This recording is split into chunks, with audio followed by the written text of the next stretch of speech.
अब बेटे आपको मैं बताऊं एक बहुत बढ़िया बात कि आप जो प्रणाम करते हैं किसी को, प्रणाम, प्रणाम का अर्थ क्या होता है पहले जानिए, जिसको नमस्कार भी कहा जाता है। तो वर्णन आता है हमारे शास्त्रों में, हमारे संस्कृत भाषा में, जो संस्कृत क्या है, सभी भाषाओं की जननी है। संस्कृत भाषाओं की क्या है, जननी है। जननी किसे कहते हैं, जन्म देने वाली माता को। तो संस्कृत भाषा से ही सभी भाषाओं की क्या हुई है, उत्पत्ति हुई है। तो इस तरह से संस्कृत भाषा में कहा जाता है कि नमः इति करोति नमस्कारः। सुन लीजिए, प्रणाम का अर्थ जान लीजिए। नमः इति करोति नमस्कारः यानी जो नम करके किया जाए, जो झुक करके किया जाए, उसको नमस्कार कहते हैं, उसको प्रणाम कहते हैं। अब प्रणाम का कोई मतलब ये नहीं है कि आप पैर छुएंगे तभी प्रणाम होगा। आप हाथ जोड़कर भी, 10 नाखूनों को जोड़कर, इसको कहा जाता है कि 10 नाखून जोड़कर हम आपसे जो है आपके सामने नतमस्तक हो रहा है। दूर से भी अगर हाथ जोड़कर प्रणाम कर लिए तो भी उतना ही उसका भी आपको जो है क्या कहा जाता है कि फल प्राप्ति होती है।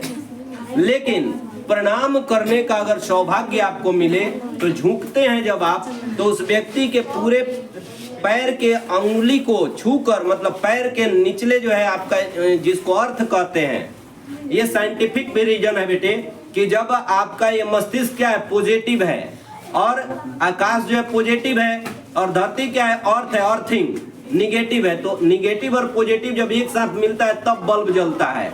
यानी आपके अंदर ऊर्जा का प्रवाह तब होगा जब आप किसी व्यक्ति को प्रणाम कर रहे हैं और पूरा नम करके, झुक करके उसको जो है प्रणाम करें। अन्यथा आपको कमर में अगर दर्द है, परेशानी है, तो आप दूर से ही प्रणाम कर लीजिए। अब इसी तरह से हम एक साल बता दिए कि दूर से भी प्रणाम कर लेना है। तो कभी कभी लड़का लोग क्या करता है, साइकिल से जाते रहता है, घंटी टुनटुना के तकाता है, क्या सर, ताकते हैं तो क्या कहते हैं, सर प्रणाम। हम भी कहते थे प्रणाम है बाबू। कभी कभी कोई कोई स्टूडेंट खचड़ा होता है, कहता है सर प्रणाम, हम बोलते हैं प्रणाम प्रणाम, ना से प्रणाम है ना। अब वो कहेगा प्रणाम, तो इधरों से कौन कहने वाला कहेगा प्रणाम प्रणाम में कह दी ना। कभी कभी लड़का लोग क्या होता है कि आता है और सर, हम बोर्ड पे पढ़ाते रहते, पीछवा से आके कहते हैं सर प्रणाम, ये कह दी ना।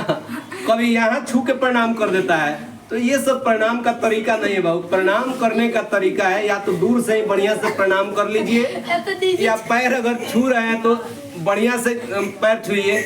इसका मतलब ये हो जाता है कि आप तकाते हैं खोद करके, ऐ सर एको अहम द्वितीयो नास्ति, मैं ही हूँ, देख लीजिए मैं आ गया हूँ, मुझे थोड़ा देख लीजिए, खोदते हैं। तो खोदा खोदी वाला प्रणाम नहीं करना है, समझे ना। प्रणाम करना तो अच्छा से करिए ना, तो दूरे से प्रणाम करते ना, उसे प्रणाम प्रणाम ना।